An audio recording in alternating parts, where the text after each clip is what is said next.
The Fall of the House of Usher by Edgar Allen Poe. During the whole of a dull, dark, and soundless day in the autumn of the year, when the clouds hung oppressively low in the heavens, I had been passing alone on horseback through a singularly dreary tract of country, and at length found myself, as the shades of the evening drew on, within view of the melancholy House of Usher. I know not how it was, but with the first glimpse of the building a sense of insufferable gloom pervaded my spirit. I say insufferable, for the feeling was unrelieved by any of that half-pleasurable, because poetic sentiment with which the mind usually receives even the sternest natural images of the desolate or terrible. I looked upon the scene before me, upon the mere house, and the simple landscape features of the domain, upon the bleak walls, upon the vacant eye-like windows, upon a few rank sedges, and upon a few white trunks of decayed trees, with an utter depression of soul, which I can compare to no earthly sensation more properly than to the after-dream of the reveller upon opium. The bitter lapse into everyday life, the hideous dropping off of the veil. There was an iciness, a sinking, a sickening of the heart, an unredeemed dreariness of thought which no goading of the imagination could torture into aught of the sublime. What was it? I paused to think, what was it that so unnerved me in the contemplation of the House of Usher? It was a mystery all insoluble, nor could I grapple with the shadowy fancies that crowded upon me as I pondered. I was forced to fall back upon the unsatisfactory conclusion that while beyond doubt there are combinations of very simple natural objects which have the power of thus affecting us, still the analysis of this power lies among considerations beyond their depth. It was possible, I reflected, that a mere different arrangement of the particulars of the scene, of the details of the picture, would be sufficient to modify, or perhaps to annihilate, its capacity for sorrowful impression, and, acting upon this idea, I reined my horse to the precipitous brink of a black and lurid tarn that lay in unruffled lustre by the dwelling, and gazed down, but with a shudder even more thrilling than before, upon the remodelled and inverted image of the grey sedge, and the ghastly tree stems, and the vacant and eye-like windows. Nevertheless, in this mansion of gloom, I now proposed to myself a sojourn of some weeks. Its proprietor, Roderick Usher, had been one of my boon companions in boyhood, but many years had elapsed since our last meeting. A letter, however, had lately reached me in a distant part of the country, a letter from him, which, in its wildly importunate nature, had admitted of no other than a personal reply. The manuscript gave evidence of nervous agitation. The writer spoke of acute bodily illness, of a mental disorder which oppressed him, and of an earnest desire to see me as his best, and indeed his only personal friend, with a view of attempting, by the cheerfulness of my society, some alleviation of his malady.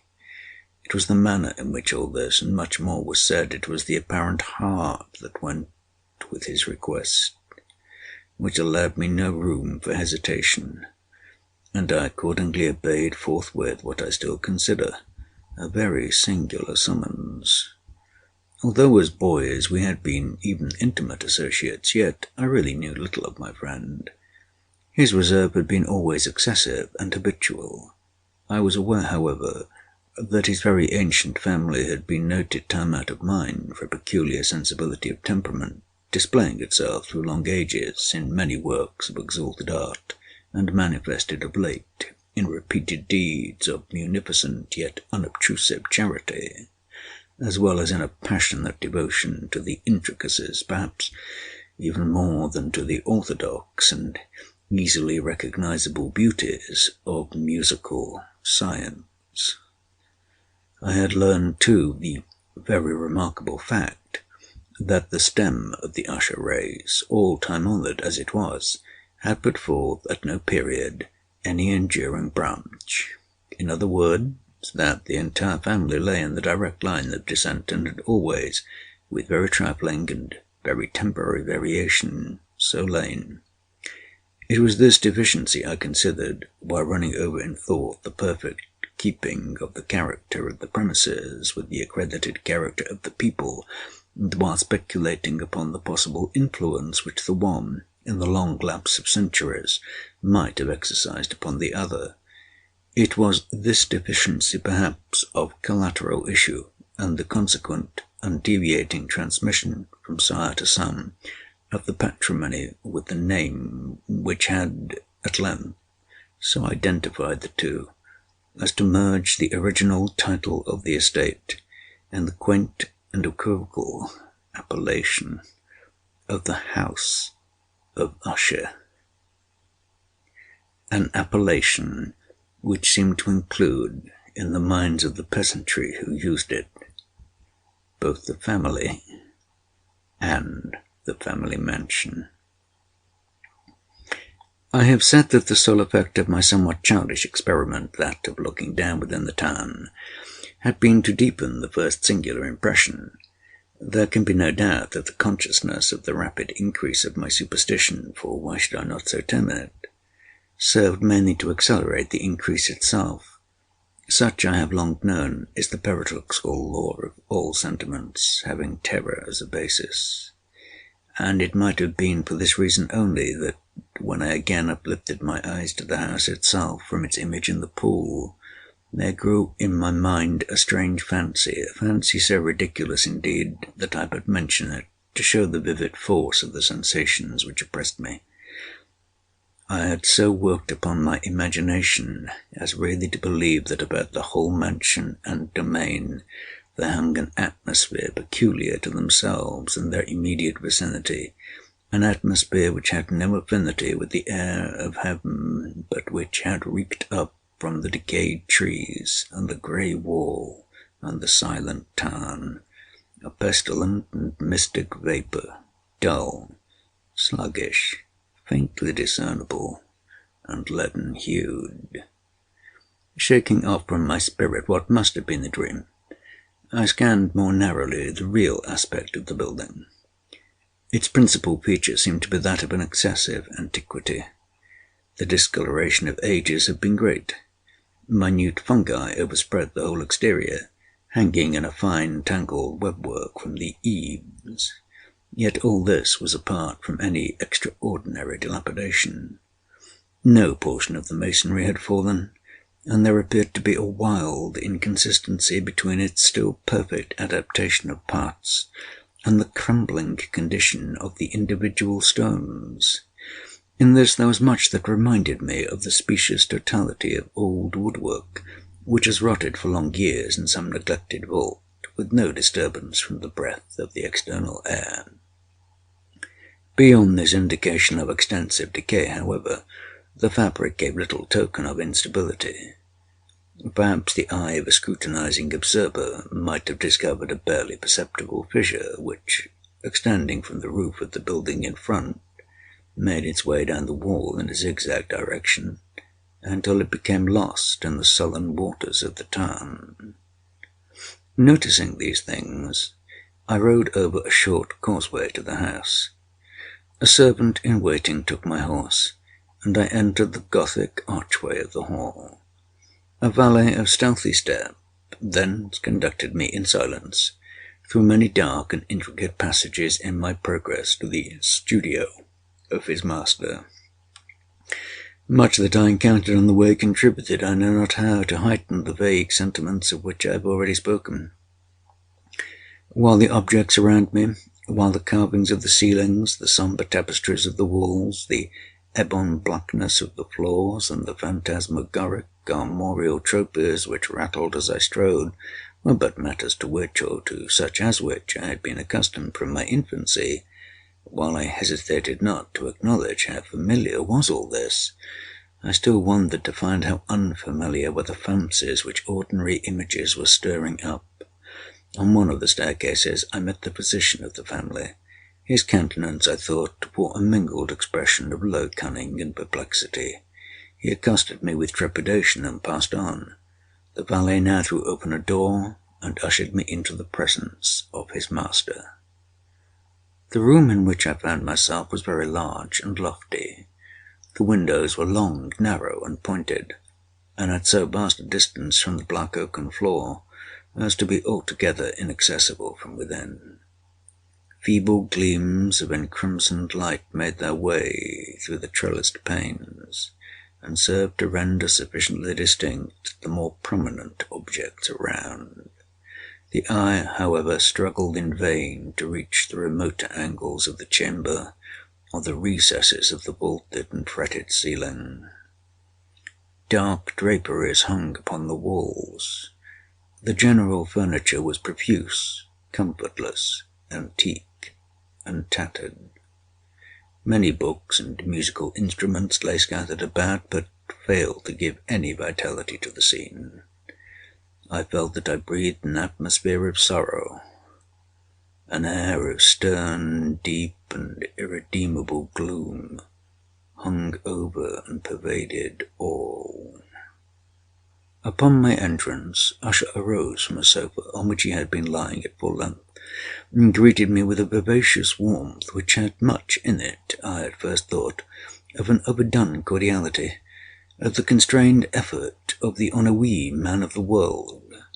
A glance, however, at his countenance convinced me of his perfect sincerity. We sat down, and for some moments, while he spoke not, I gazed upon him with a feeling half of pity, half of awe. Surely men had never before so terribly altered in so brief a period as had Roderick Usher. It was with difficulty that I could bring myself to admit the identity of the one being before me with the companion of my early boyhood. Yet the character of his face had been at all times remarkable. A cadaverousness of complexion, an eye large, liquid, and luminous, beyond comparison. Lips somewhat thin and very pallid, but of a surprisingly beautiful curve. A nose of a delicate Hebrew model, but with a breadth of nostril unusual in similar formations. A finely moulded chin, speaking in its want of prominence of a want of moral energy. Hair of a more than web-like softness and tenuity. These features, with an inordinate expansion above the regions of the temple, made up altogether a countenance not easily to be forgotten. And now, in the mere exaggeration of the prevailing character of these features, and of the expression they were wont to convey, lay so much of change that I doubted to whom I spoke. The now ghastly pallor of the skin, and the now miraculous lustre of the eye, above all things startled and even awed me. The silken hair, too, had been suffered to grow, all unheeded, and as in its wild gossamer texture it floated rather than fell about the face, I could not even with effort connect its arabesque expression with any idea of simple humanity. In the manner of my friend, I was at once struck with an incoherence, an inconsistency, and I soon found this to arise from a series of feeble and futile struggles to overcome an habitual trepidancy, an excessive nervous agitation. For something of this nature I had indeed been prepared, no less by his letter than by reminiscences of certain boyish traits, and by conclusions deduced from his peculiar physical conformation and temperament. His action was alternately vivacious and sullen. His voice varied rapidly from a tremulous indecision, when the animal spirits seemed utterly in abeyance, to that species of energetic concision, that abrupt, weighty, unhurried, and hollow-sounding enunciation, that leaden, self-balanced, and perfectly modulated guttural utterance, which may be observed in the lost drunkard, or the irreclaimable eater of opium, during the periods of his most intense excitement. It was thus that he spoke of the object of my visit, of his earnest desire to see me, and of the solace he expected me to afford him. He entered at some length into what he conceived to be the nature of his malady. It was, he said, a constitutional and a family evil, and one for which he despaired to find a remedy. A mere nervous affection, he immediately added, which would undoubtedly soon pass off. It displayed itself in a host of unnatural sensations. Some of these, as he detailed them, interested and bewildered me, although perhaps the terms and the general manner of the narration had their weight. He suffered much from a morbid acuteness of the senses. The most insipid food was alone endurable. He could wear only garments of certain texture. The odours of all flowers were oppressive. His eyes were tortured by even a faint light, and there were but peculiar sounds, and these from stringed instruments, which did not inspire him with horror. To an anomalous species of terror, I found him a bounden slave. "I shall perish," said he. "I must perish in this deplorable folly. Thus, and not otherwise, shall I be lost. I dread the events of the future, not in themselves, but in their results. I shudder at the thought of any, even the most trivial incident, which may operate upon this intolerable agitation of soul. I have indeed no abhorrence of danger, except in its absolute effect, in terror. In this unnerved, in this pitiable condition, I feel that the period will sooner or later arrive when I must abandon life and reason together in some struggle with the grim phantasm, fear." I learned, moreover, at intervals, and through broken and equivocal hints, another singular feature of his mental condition.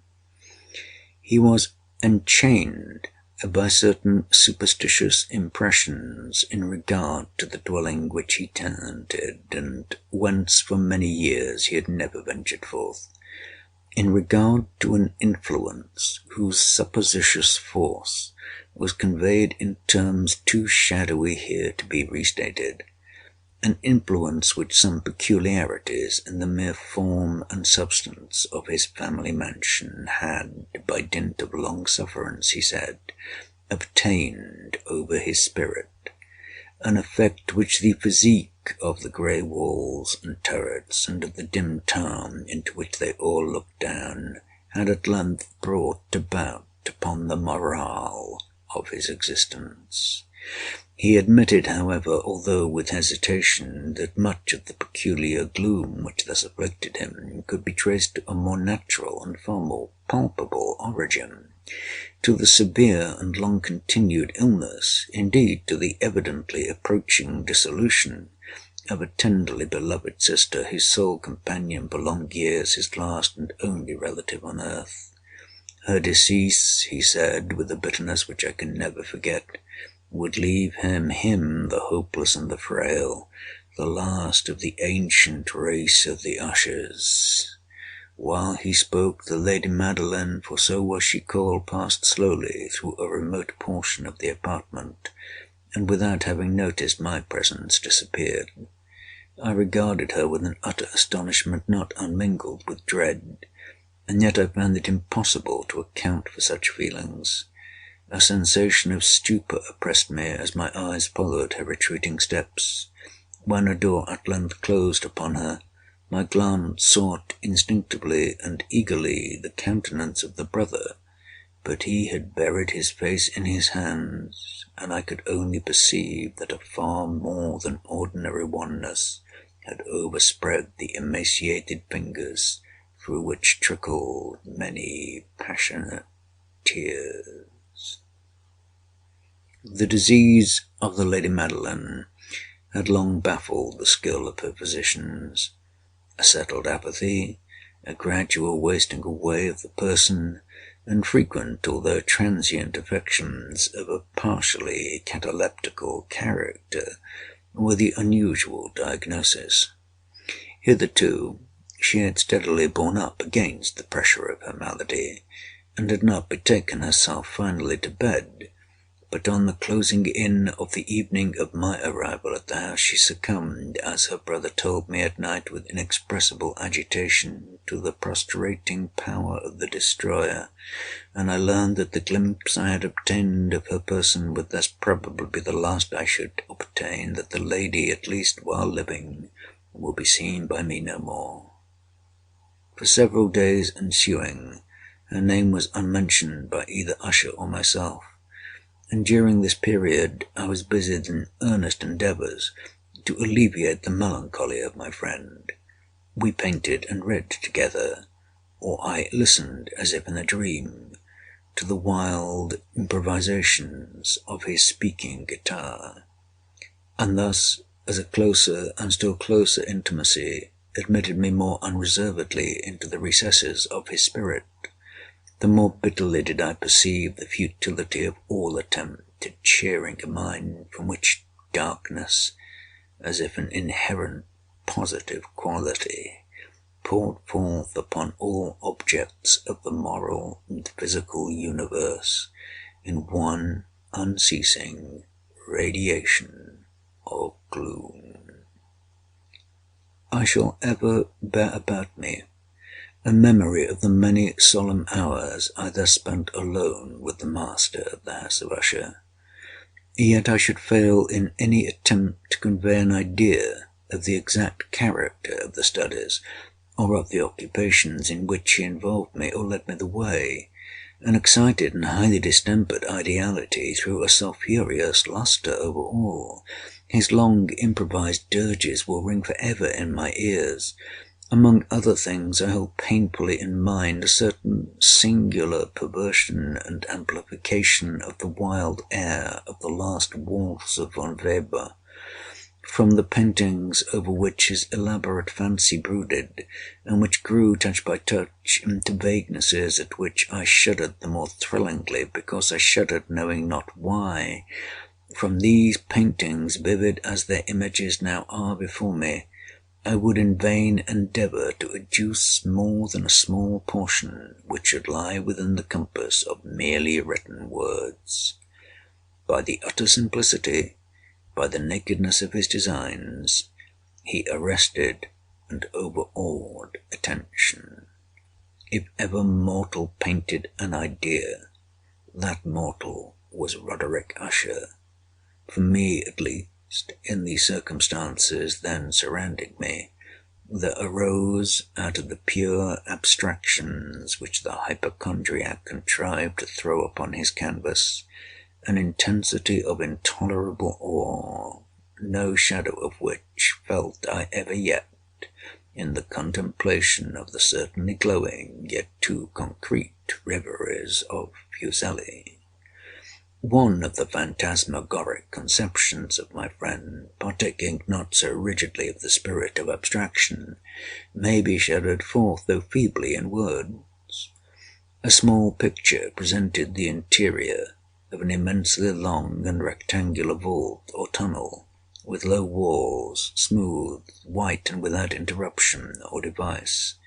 Certain accessory points of the design served well to convey the idea that this excavation lay at an exceeding depth below the surface of the earth. No outlet was observed in any portion of its vast extent, and no torch or other artificial source of light was discernible, yet a flood of intense rays rolled throughout and bathed the whole in a ghastly and inappropriate splendor.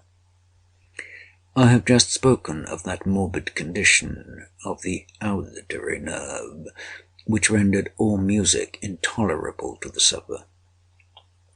With the exception of certain effects of stringed instruments, it was perhaps the narrow limits to which he thus confined himself upon the guitar, which gave birth in great measure to the fantastic character of his performances.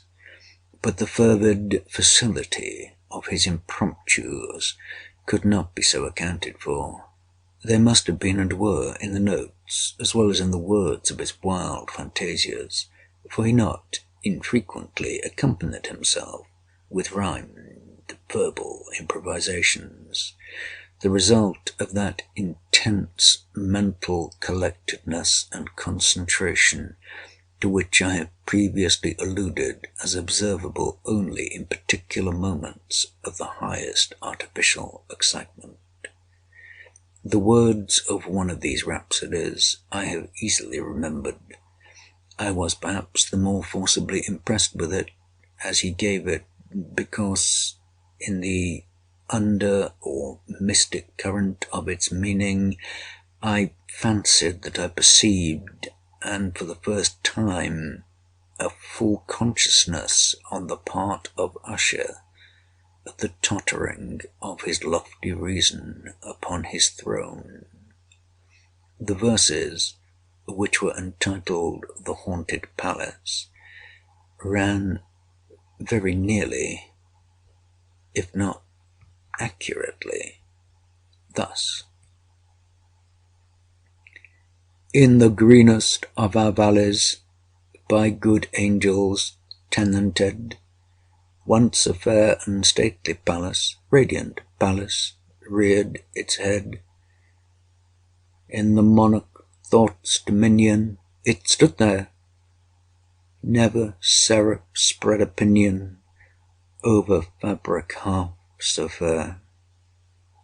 Banners yellow, glorious, golden, on its roof did float and flow. This, all this, was in the olden time, long ago. And every gentle air that dallied in that sweet day along the ramparts, plumed and pallid, a winged odor went away. Wanderers in that happy valley through two luminous windows saw spirits moving musically to a lute's well-tuned law, rammed about a throne where, sitting, poor Philogene, in state his glory well befitting, the ruler of the realm was seen.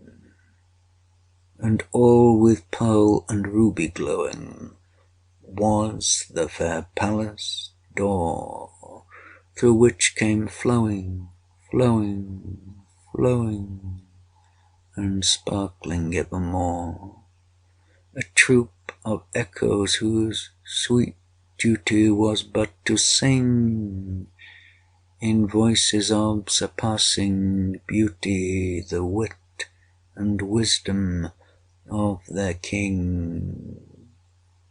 But evil things in robes of sorrow assailed the monarch's high estate, and let us mourn, for never morrow shall dawn upon him desolate, and round about his home the glory that blushed and bloomed is but a dim remembered story of the old time entombed. And travellers now within that valley through the red-litten windows see vast forms that move fantastically to a discordant melody, while like a rapid ghastly river through the pale door a hideous throng rush out forever and laugh, but smile no more. I well remember that suggestions arising from this ballad led us into a train of thought wherein there became manifest an opinion of Usher's, which I mention not so much on account of its novelty, for other men have thought thus, as on account of the pertinacity with which he maintained it. This opinion, in its general form, was that of the sentience of all vegetable things, but in his disordered fancy the idea had assumed a more daring character, and trespassed, under certain conditions, upon the kingdom of inorganization. I lack words to express the full extent or the earnest abandon of his persuasion. The belief, however, was connected, as I have previously hinted, with the greystones of the home of his forefathers. The conditions of the sentience had been here, he imagined, fulfilled in the method of collocation of these stones, in the order of their arrangement, as well as in that of the many fungi which overspread them, and of the decayed trees which stood around, above all, in the long undisturbed endurance of this arrangement, and in its reduplication in the still waters of the Tarn. Its evidence, the evidence of the sentience, was to be seen, he said, and I here started as he spoke, in the gradual yet certain condensation of an atmosphere of their own about the waters and the walls.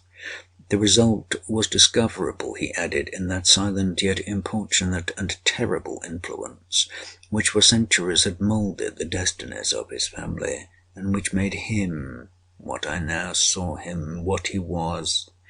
Such opinions need no comment, and I will make none. Our books, the books which for years had formed no small portion of the mental existence of the invalid, were, as might be supposed, in strict keeping with this character of phantasm. We pored together over such works as the Veuve et Chartreuse of Grasset, the Belle Figure of Machiavelli, the Heaven and Hell of Swedenborg, the Subterranean Voyage of Nicholas Klim by Holberg, the Chiromancy of Robert Flood, of Jean d'Andaginet, and of de la Chambre, the Journey into the Blue Distance of Tieck, and the City of the Sun of Campanella. One favourite volume was a small octavo edition of the Directorium Inquisitorium by the Dominican Emeric de Giron, and there were passages in Pomponius Mela about the old African satyrs and ogipans, over which Usher would sit dreaming for hours. His chief delight, however, was found in the perusal of an exceedingly rare and curious book in quarto Gothic, the Manual of a Forgotten Church, the Vigilia Mortuorum Secundum Coram Ecclesiae Maguntinae.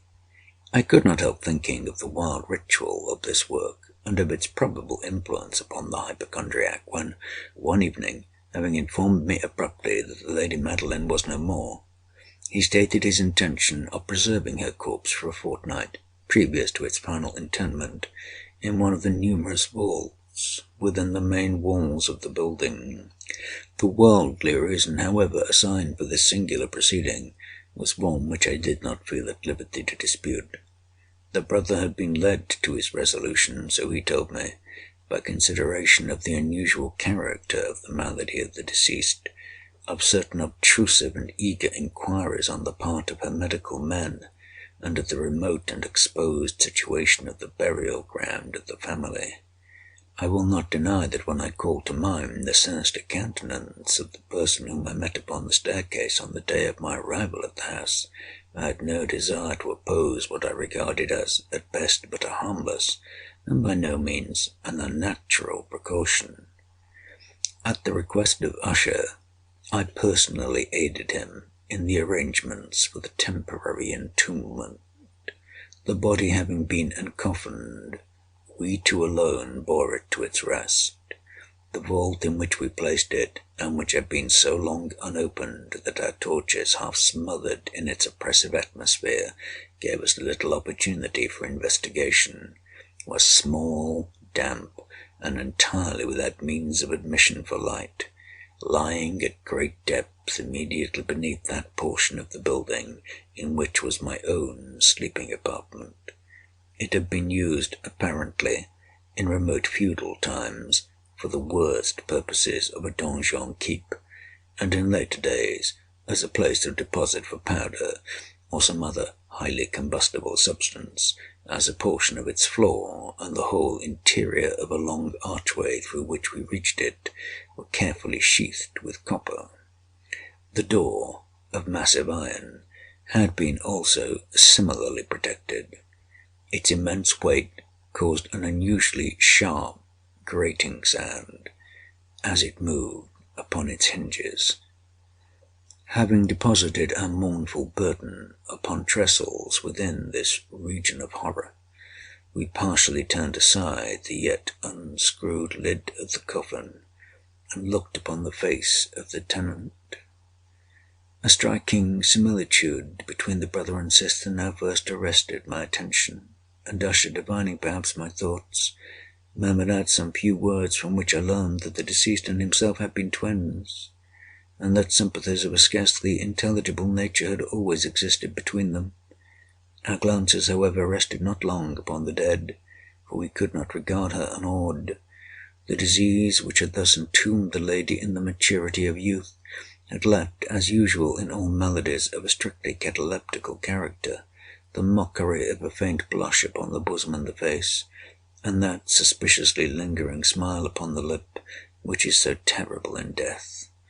We replaced and screwed down the lid, and having secured the door of iron, made our way with toil into the scarcely less gloomy apartments of the upper portion of the house. And now, some days of bitter grief having elapsed, an observable change came over the features of the mental disorder of my friend. His ordinary manner had vanished. His ordinary occupations were neglected or forgotten. He roamed from chamber to chamber with hurried, unequal, and objectless step. The pallor of his countenance had assumed, if possible, a more ghastly hue, but the luminousness of his eye had utterly gone out. The once occasional huskiness of his tone was heard no more, and a tremulous quaver, as if of extreme terror, habitually characterized his utterance, though at times, indeed, when I thought his unceasingly agitated mind was laboring with some oppressive secret, to divulge which he struggled for the necessary courage. At times, again, I was obliged to resolve all into the mere inexplicable vagaries of madness, for I beheld him gazing upon vacancy for long hours, in an attitude of the profoundest attention, as if listening to some imaginary sound. It was no wonder that his condition terrified, that it infected me. I felt creeping upon me by slow yet certain degrees the wild influences of his own fantastic yet impressive superstitions. It was especially upon retiring to bed late in the night of the 7th or 8th day after the placing of the Lady Madeline within the donjon that I experienced the full power of such feelings. Sleep came not near my couch while the hours waned and waned away. I struggled to reason off the nervousness which had dominion over me. I endeavored to believe that much, if not all, of what I felt was due to the bewildering influence of the gloomy furniture of the room, of the dark and tattered draperies which, tortured into motion by the breath of a rising tempest, swayed fitfully to and fro upon the walls, and rustled uneasily about the decorations of the bed. But my efforts were fruitless. An irrepressible tremor gradually pervaded my frame, and at length there sat upon my very heart an incubus of utterly causeless alarm. shaking this off with a gasp and a struggle, I had lifted myself upon the pillows, and, peering earnestly within the intense darkness of the chamber, hearkened, I know not why, except that an instinctive spirit prompted me, to certain low and indefinite sounds which came through the pauses of the storm, at long intervals, I knew not whence.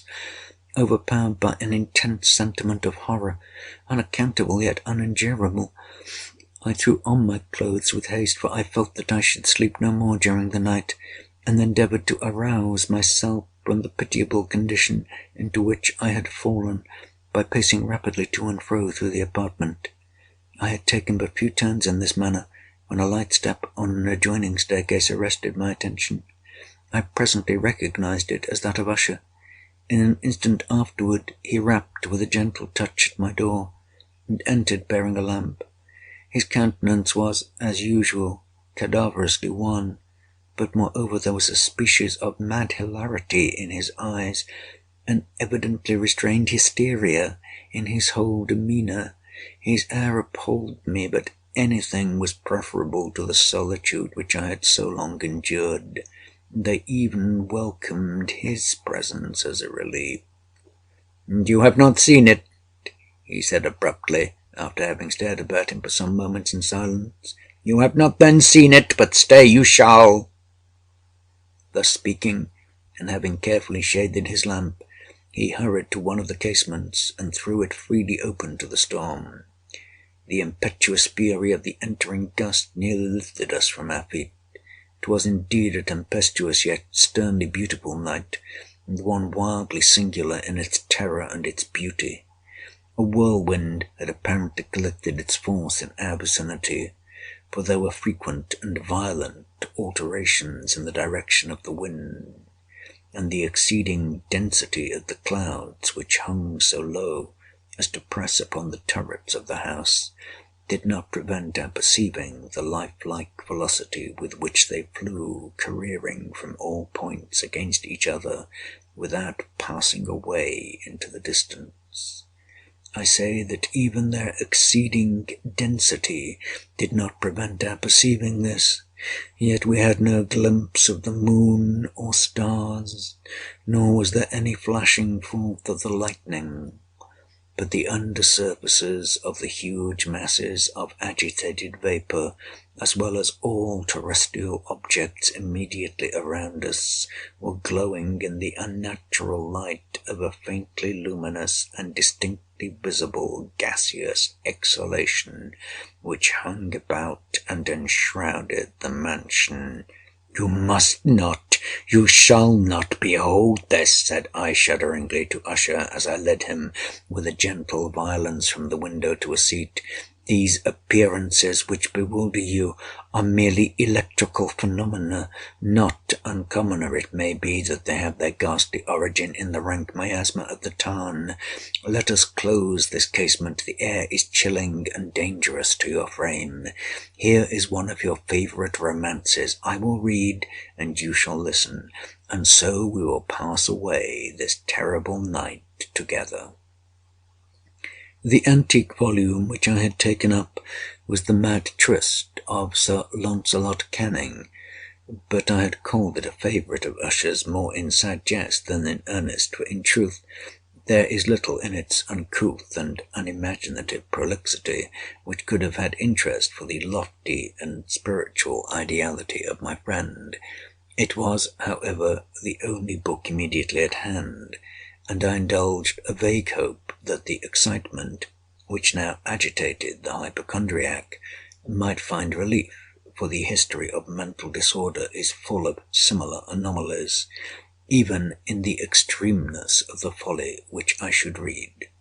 Could I have judged, indeed, by the wild, overstrained air of vivacity with which he hearkened, or apparently hearkened, to the words of the tale, I might well have congratulated myself upon the success of my design. I had arrived at that well-known portion of the story where Ethelred, the hero of the tryst, having sought in vain for peaceable admission into the dwelling of the hermit, proceeds to make good an entrance by force.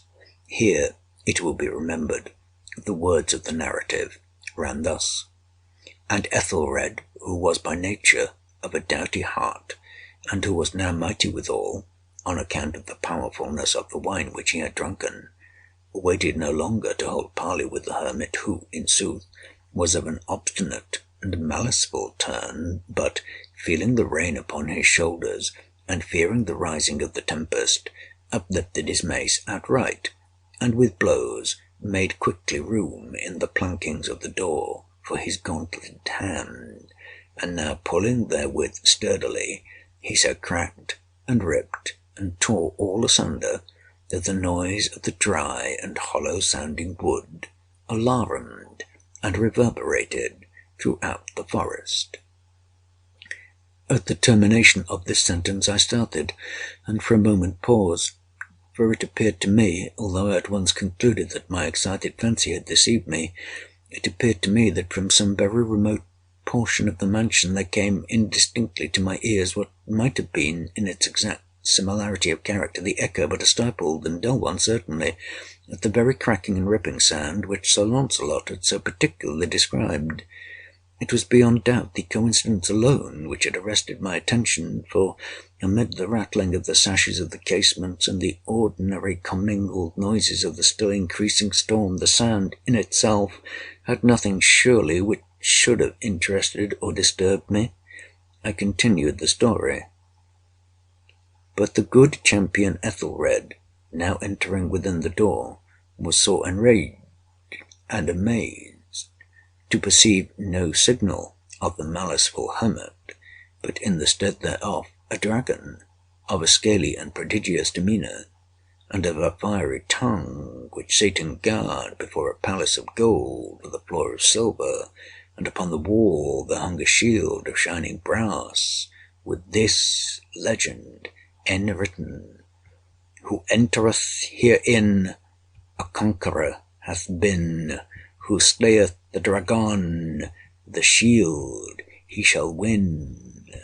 And Ethelred uplifted his mace and struck upon the head of the dragon, which fell before him, and gave up his pesty breath with a shriek so horrid and harsh, and withal so piercing, that Ethelred had fain to close his ears with his hands against the dreadful noise of it, the like whereof was never before heard.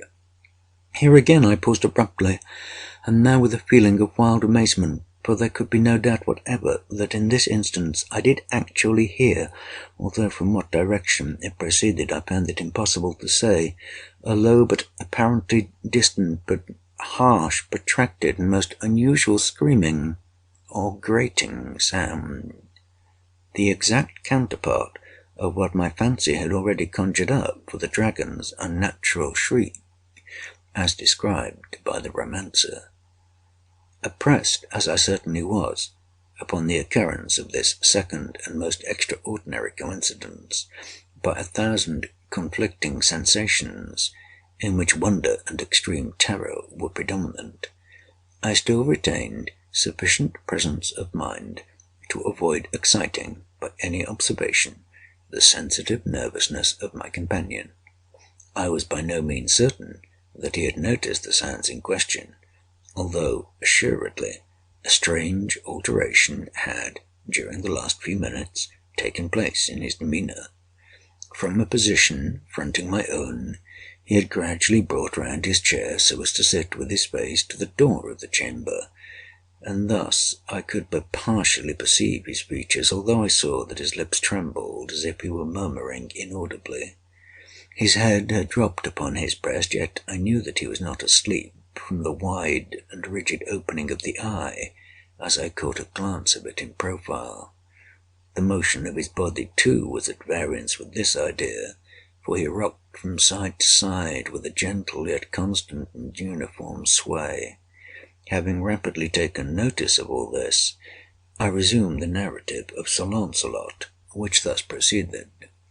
And now the champion, having escaped from the terrible fury of the dragon, bethinking himself of the brazen shield and of the breaking up of the enchantment which was upon it, removed the carcass from out of the way before him, and approached valorously over the silver pavement of the castle, to where the shield was upon the wall, which, in sooth, tarried not for his full coming, but fell down at his feet upon the silver floor, with a mighty great and terrible ringing sound. No sooner had these syllables passed my lips than, as if a shield of brass had indeed at the moment fallen heavily upon a floor of silver, I became aware of a distinct, hollow, metallic, and clangorous, yet apparently muffled reverberation. Completely unnerved, I leapt to my feet, but the measured rocking movement of Usher was undisturbed. I rushed to the chair in which he sat. His eyes were bent fixedly before him, and throughout his whole countenance there reigned a stony rigidity, but as I placed my hand upon his shoulder, there came a strong shudder over his whole person, a sickly smile quivered about his lips, and I saw that he spoke in a low, hurried, and gibbering murmur, as if unconscious of my presence. Bending closely over him, I at length drank in the hideous import of his words. Not hear it? Yes, I hear it, and have heard it long, long, long, many minutes, many hours, many days have I heard it, yet I dared not. Oh, pity me, miserable wretch that I am, I dared not speak. We have put her living in the tomb. Said I not that my senses were acute? I now tell you that I heard her first feeble movements in the hollow coffin. I heard them many, many days ago, yet I dared not speak. And now tonight, Ethelred, the breaking of the hermit's door, and the death cry of the dragon, and the clangor of the shield, say, rather, the rending of her coffin, and the grating of the iron hinges of her prison, and her struggles within the coppered archway of the vault. Oh, whither shall I fly? Will she not be here anon? Is she not hurrying to upbraid me for my haste? Have I not heard her footstep on the stair? Do I not distinguish that heavy and horrible beating of her heart? Madman! Here he sprang furiously to his feet and shrieked out his syllables as if in the effort he were giving up his soul. Madman! I tell you that she now stands without the door.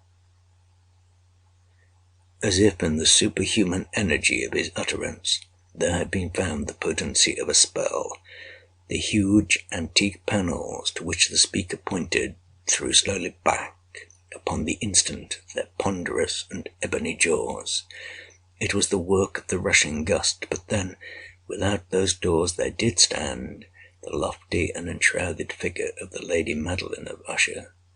There was blood upon her white robes, and the evidence of some bitter struggle upon every portion of her emaciated frame. For a moment she remained trembling and reeling to and fro upon the threshold. Then with a low moaning cry fell heavily inward upon the person of her brother, and in her violent and now final death agonies bore him to the floor a corpse, and a victim to the terrors he had anticipated. From that chamber and from that mansion I fled aghast. The storm was still abroad in all its wrath, as I found myself crossing the old causeway. Suddenly there shot along the path a wild light, and I turned to see whence a gleam so unusual could have issued, for the vast house and its shadows were alone behind me.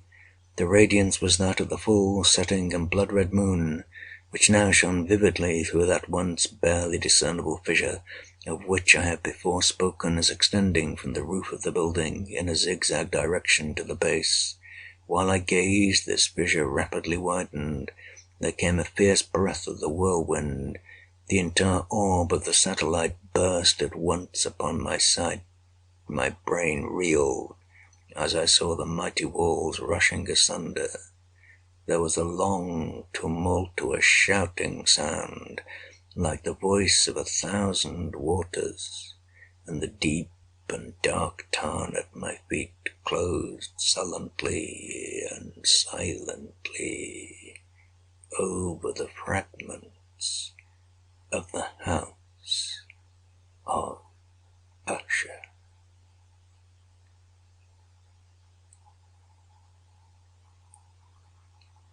The End of the House of Usher by Edgar Allen Poe.